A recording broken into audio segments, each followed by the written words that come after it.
tenemos una mañana por delante para iniciar las actividades del Instituto de Empresa School y para reflexionar sobre el tema que hemos tenido a través de que es cambio climático, balance de la COP22 de Marrakech. Y nos ponemos a pensar en lo que está sucediendo actualmente. Debemos decir que la gran preocupación es que tenemos un planeta enfermo. Y por tanto, creo que si ya ha dado señales y síntomas claros y alarmantes, es el momento del compromiso. La responsabilidad es de todos, no solo de los reguladores, no solo de los científicos, sino de todos estamos aquí.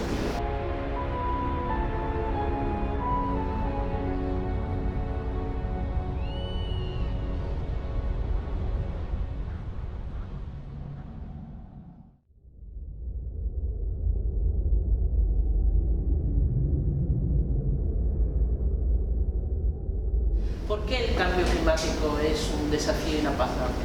En primer lugar, porque desde la comunidad científica nos han venido alertando durante los últimos 50 años de una forma cada vez más documentada sobre la aceleración de procesos de cambio profundo en los equilibrios ecológicos del planeta que afectan a numerosos ciclos naturales, al ciclo del agua, a la biodiversidad, al ciclo del carbono. Todo ello cuestiones que tienen efectos cada vez más graves y precisamente esos efectos cada vez más graves están siendo percibidos por los ciudadanos y los países más desfavorecidos del planeta. Y por eso una de las grandes novedades que a lo largo de estos años he podido ver de cerca en las cumbres del clima es cómo los pequeños países insulares, los países más pobres, han ido tomando un protagonismo que ciertamente no tenían hace 20 años. Han ido entendiendo que tienen que hacerse oír porque son los primeros perjudicados. La comunidad científica nos dice que si vamos más allá de un incremento de 1,5 grados respecto a la etapa preindustrial como temperatura media del planeta, van a darse efectos, en algunos casos, irreversibles. Las energías renovables no solamente son gratuitas como recurso, no solamente están accesibles en todo el mundo, no solamente son las que menos impacto ecológico causan y las que menos riesgo tienen asociado, sino que es que además tienen tecnologías para su utilización que son cada vez más baratas. Frente a esa situación, en Marrakech, países como Canadá, países como Alemania, países como Dinamarca, países como México han presentado sus propias hojas de ruta en el horizonte 2050. Hojas de ruta para llegar en el año 2050 a la práctica descarbonización de sus economías, es decir, con reducciones de hasta el 90% de las emisiones de CO2. Somos la primera generación que a escala planetaria sabe lo que está pasando, tiene suficiente información como para entender que tenemos que poner límites al aumento de la temperatura, pero seguramente somos la última generación que puede tomar decisiones que frenen el colapso en un número de décadas no muy largo, como las grandes sequías, las grandes inundaciones, los tornados, los huracanes, los fuegos en los incendios. Todo eso tiene un coste económico que ha sido estimado y que los expertos calculan que tomar decisiones para frenar el cambio climático sería 20 veces más barato que el coste de no tomarlas. En los últimos años, lamentablemente, se ha frenado el desarrollo de las energías renovables. Desde el año 2011 se han perdido 70.000 empleos en España. Se han paralizado numerosas empresas de tamaño pequeño, mediano e incluso grandes empresas que habían apostado por esta tecnología.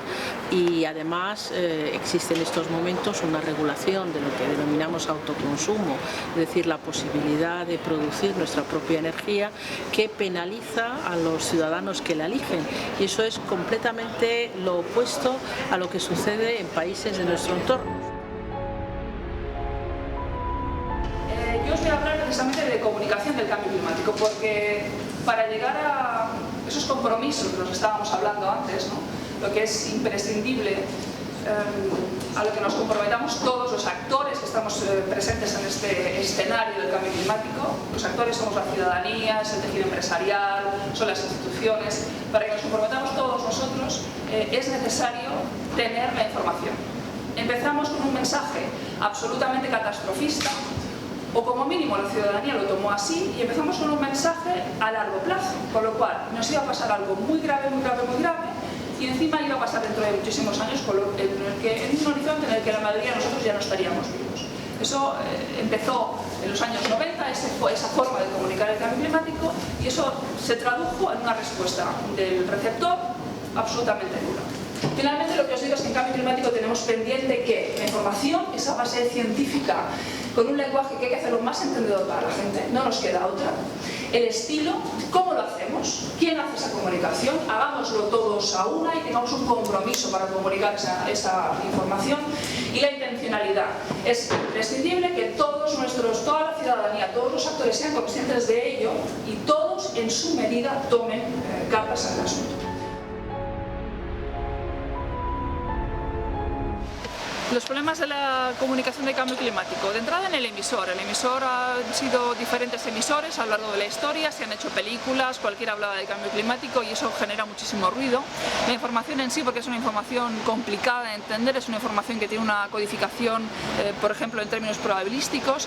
Esa información es difícil de transformar para hacerla entendible y en final en el receptor, porque el receptor quizá era muy escéptico a este tipo de información, de entrada se le dio información muy confusa, con lo cual se formaron ya una idea que era no aceptar el tema del cambio climático y además es complicado que tu receptor reciba una información que probablemente no quiera oír. La información de cambio climático se tiene que hacer sexy, es lo que dicen, ¿no? Se tiene que hacer que la información sea entendible para el espectador y que sea atractiva. Atractiva no tiene por qué significar bonita, lo que tiene que hacer es que el espectador entienda en qué términos le va a afectar a él el cambio climático y qué puede él hacer para mitigar el cambio climático y para adaptarse. Al final es una cuestión de que la información le llegue al ciudadano, al político, al empresario, a todos los actores que intervienen en la sociedad y que ellos puedan utilizar esta información para actuar. Y vemos cómo en España la instalación de renovables se ha estancado, se estancó ya a partir del año 2008. El gobierno de Zapatero impulsó una política de instalación de energía renovable muy atractiva, pero desgraciadamente desde entonces pocos megavatios se han instalado en este país. La revolución hay que hacerla, sí o sí. El gran responsable del cambio climático son los combustibles fósiles, el CO2. Sin embargo, hay mucho por hacer. Cada país tiene su política energética. La Unión Europea dio un paso sin precedentes, que era imponer a cada país de la Unión actuar sobre su mix energético y que un 20% de la energía que produjera fuera de origen renovable. En España hay más de 100.000 megavatios instalados y la demanda pico en el momento más alto del año, no sé yo si pasará de 40.000, posiblemente ahora mismo estemos en 28.000. Por lo tanto hay una sobrecapacidad de tecnología instalada y lo que tenemos que hacer ahora es empezar a sacar del mix las tecnologías más contaminantes, más caras y empezar a dejar sitio a las renovables. La dependencia energética de la Unión Europea de los combustibles fósiles además es sangrante. Es que en Europa no hay combustible fósil, lo tenemos que traer. Pero es que en España es todavía más llamativo. Tenemos una dependencia energética del 70% y antes era inevitable porque necesitábamos los combustibles fósiles, pero ahora no. Pero hoy en día, sabiendo que nos cargamos el planeta, teniendo tecnologías al alcance de nuestra mano que son baratas y competitivas, no tiene sentido. Por lo tanto, hay que empezar esa revolución. Hay que cambiar ya el modelo energético de manera urgente, porque respondiendo a la pregunta, ya es posible. Muchas gracias.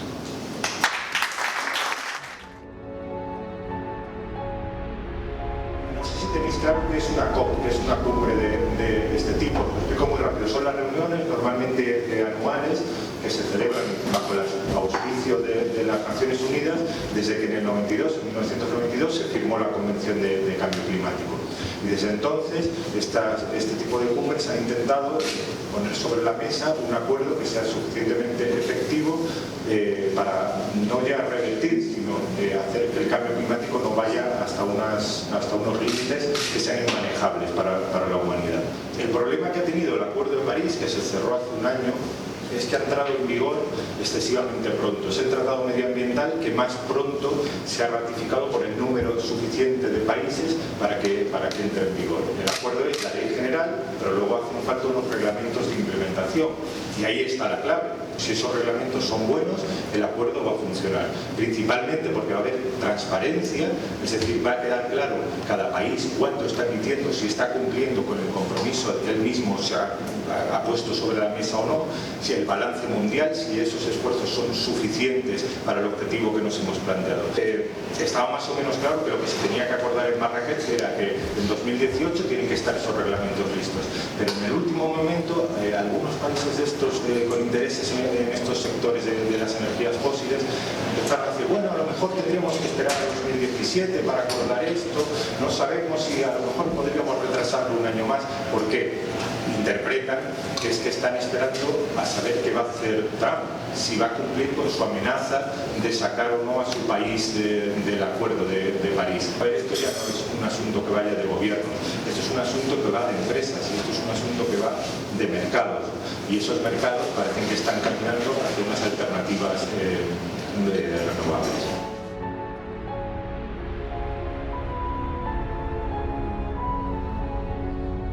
Las cumbres hasta ahora no han servido porque no han conseguido limitar el aumento de la temperatura, no han conseguido hacer las reducciones de gases de efecto invernadero necesarias. A partir de ahora, a partir del acuerdo que se firmó en París el año pasado, pueden servir. Es decir, ese acuerdo tiene los mimbres suficientes para que, si se aplica de una forma correcta, pueda cumplirse con ese objetivo. El objetivo final es limitar el aumento de la temperatura a 2 grados a final de siglo. Se necesita que los países sean más ambiciosos en sus recortes de gases de efecto invernadero. Para eso hace falta una transformación del sector energético y del sector del transporte. Entonces, la duda ahora entre los negociadores internacionales de cambio climático es qué sería mejor o qué sería peor.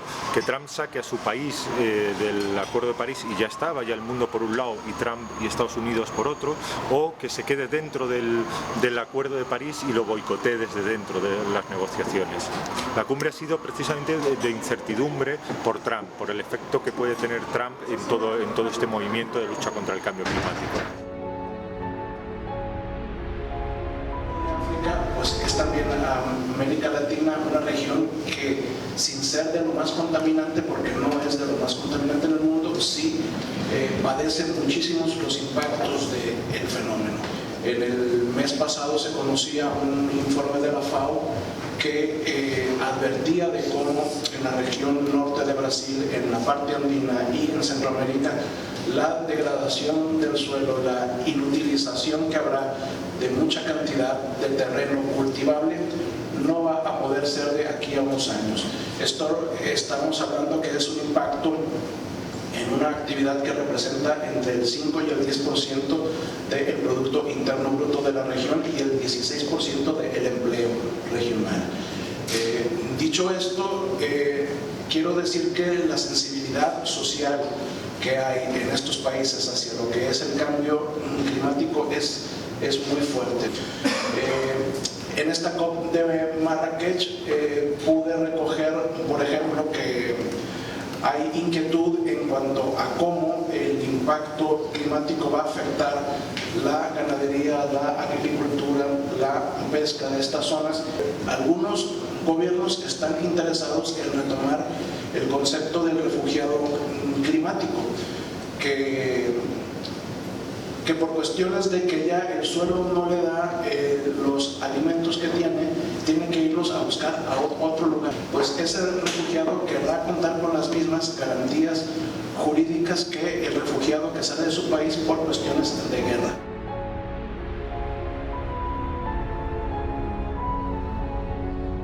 Bueno, en el caso de América Latina, el cambio climático es ya una realidad. Las zonas más impactadas son las zonas del Caribe, las zonas de Centroamérica y todas las zonas en riesgo en el norte de la Amazonía, es decir, la parte que confluye el norte de Sudamérica. Bueno, las medidas que toman los gobiernos en la región son en gran parte en respuesta a cómo las poblaciones, las comunidades, los grupos vulnerables están siendo impactados por esto. Son medidas de carácter energético, medidas de carácter económico y sobre todo de cómo cuidar que el impacto climático no afecte lo que es la actividad económica del país. Hay que tomar en cuenta que, por ejemplo, la producción agrícola es entre el 5 y el 10% del Producto Interno Bruto regional.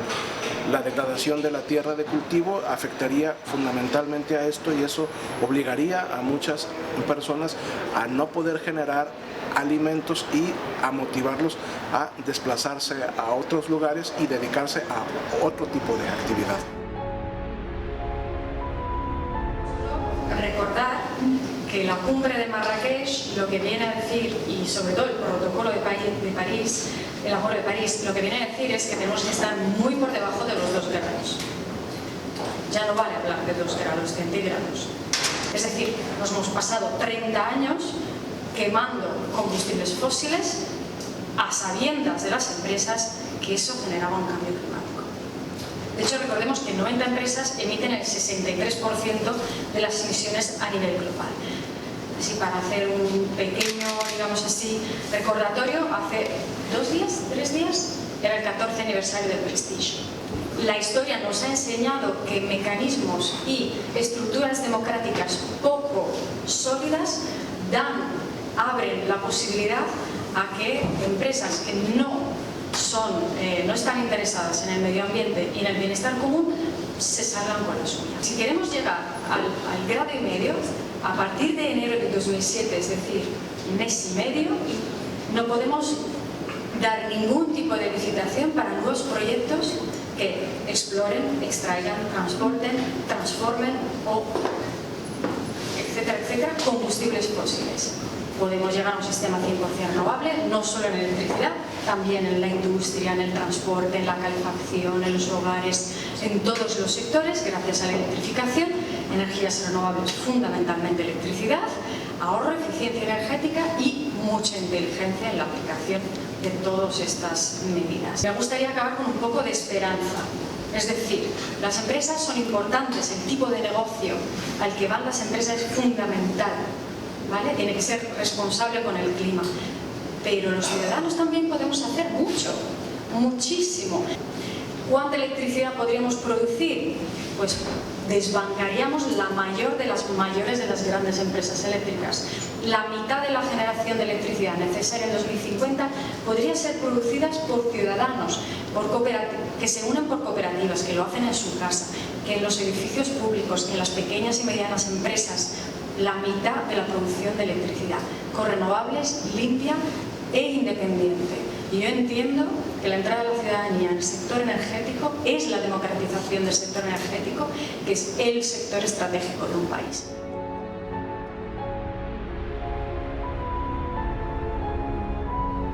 Por eso nosotros lo hemos denunciado desde el principio y seguimos denunciando que existe la posibilidad de generar riqueza, de generar sobre todo desarrollo sin necesidad de destruir el planeta.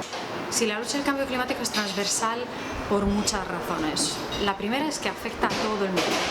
Segundo, que afecta y pide cambios en todos los sectores, incluso en los sistemas democráticos, que pide mejor control y sobre todo mayor transparencia y participación. Porque los intereses de esas grandes empresas, los intereses construidos de esas grandes empresas que han alimentado nuestro crecimiento, puedan encontrar un contrapeso de calidad en las herramientas democráticas. En Greenpeace hemos realizado un estudio que se llama La recuperación económica con energías renovables. En ese estudio hemos calculado que si en el año 2030 la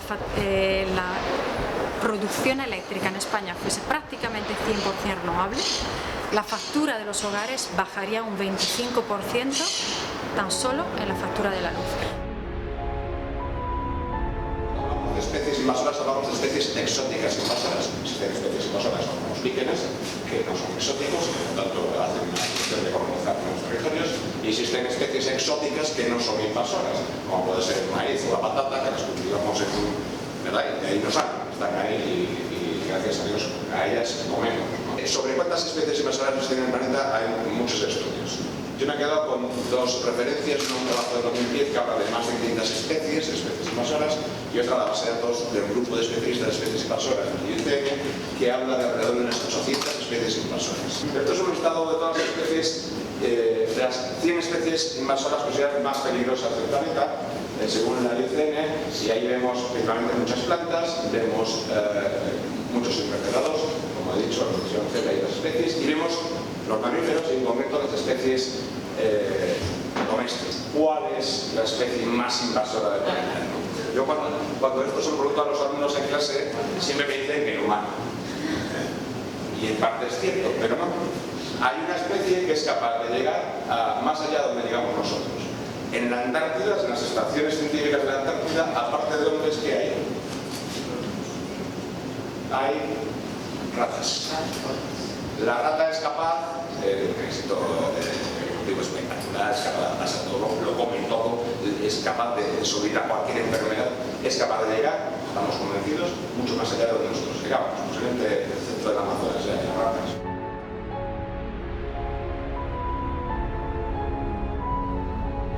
¿A qué se debe la introducción masiva de especies en el planeta? Pues se debe a la globalización. Hoy en día hay cientos de aviones, de barcos, de medios de transporte que comunican el planeta y que yo puedo estar mañana en Tokio y conmigo puede estar un montón de animales allá y de plantas. ¿Qué problemas generan las especies invasoras? Muchos. Problemas directamente que afectan a la biodiversidad, muchos de ellos son depredadores que acaban extinguiendo especies locales o incluso poblaciones especialmente amenazadas han desaparecido por culpa de especies invasoras. El que una especie invasora modifique un ecosistema también hace que ese ecosistema no funcione bien y que por tanto acabe repercutiendo en el malestar, en la contaminación y en el cambio climático. ¿Qué responsabilidad tenemos los científicos en todo esto? Y yo creo que la tenemos toda. Es nuestro deber, porque nosotros estamos viendo el problema, ¿no? Analizando el problema, obteniendo datos que son evidencias científicas del problema. Es nuestro deber servir a la sociedad facilitando la comunicación de esos problemas, de eso que nosotros hemos observado con la ciencia, facilitando al público en general.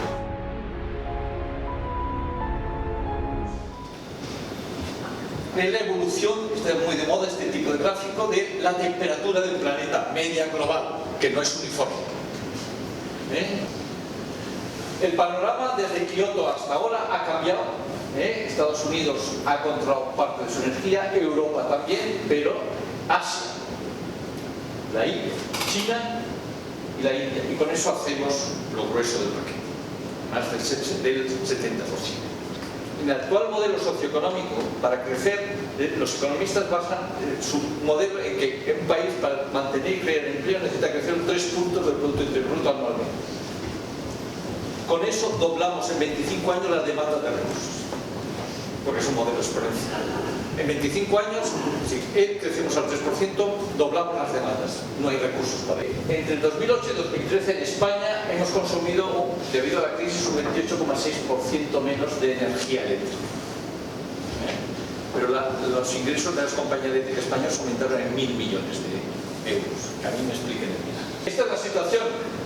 España vuelve, como su Producto Interior Bruto tiende al 3, vuelven a crecer las emisiones, porque no ha habido política de energía, no ha habido política climática, al contrario, ha habido una antipolítica. El cambio climático es esto, son las emisiones de nuestras centrales térmicas, que el gobierno del PP, y yo lo siento mucho, no quiere cerrar el carbón, ni el anterior ni el nuevo. Aparte de la contaminación atmosférica que son todos nosotros que hemos de pasar del coche de motor de combustión al coche eléctrico, que además es un 4% más, 4 veces más eficiente mecánica. Es todos nuestros sistemas de iluminación y de desarrollo urbano. Este es el cambio climático. Hemos de hablar de las causas, no hemos de hablar únicamente de un efecto lejano.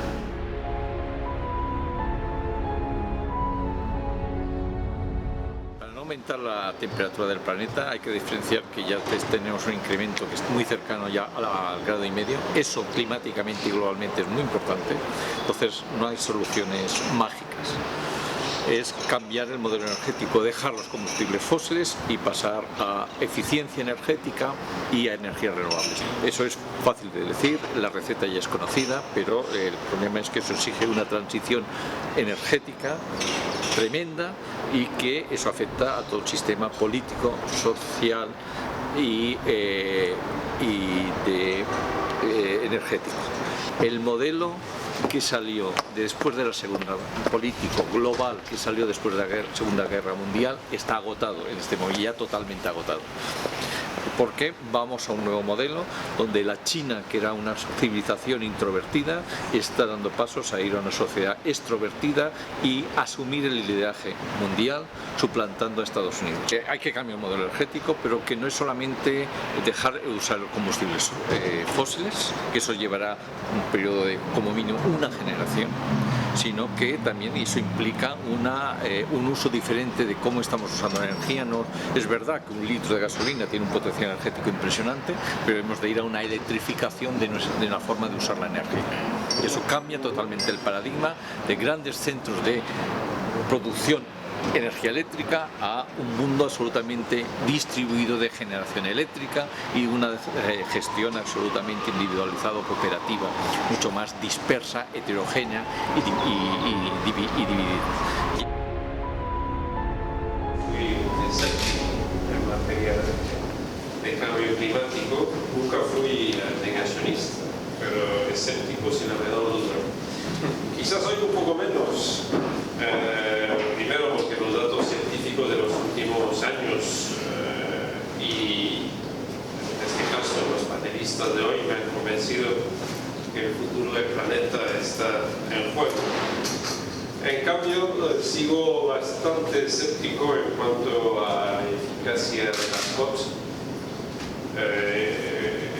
Los comentarios de Manuel Planelles esta mañana, que ha estado en París y en Marrakech, confirman mis dudas sobre la eficacia de este tipo de grandes misas internacionales. Sin embargo, es lo que hay por el momento, y con o sin Trump habrá que avanzar en el camino trazado por los gobiernos en las últimas 2 décadas, pero nada serio se hará sin Estados Unidos, que es uno de los principales actores en este campo y en todos los demás campos. Y tampoco nada se hará sin China.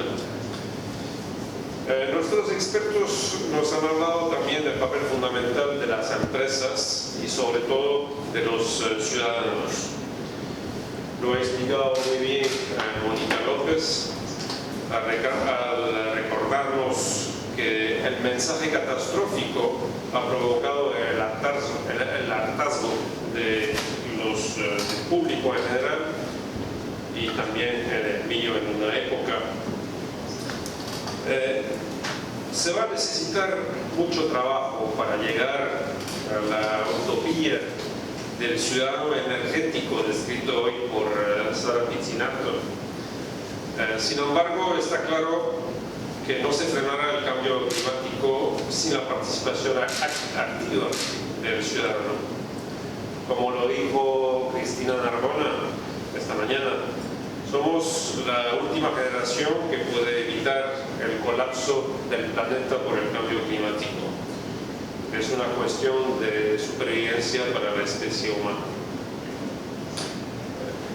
Otra vez, muchas gracias a todos los ponentes y también a nuestro pequeño público, sin olvidar, claro, a los moderadores que han contribuido a la dinámica del debate de hoy. Muchas gracias a todos.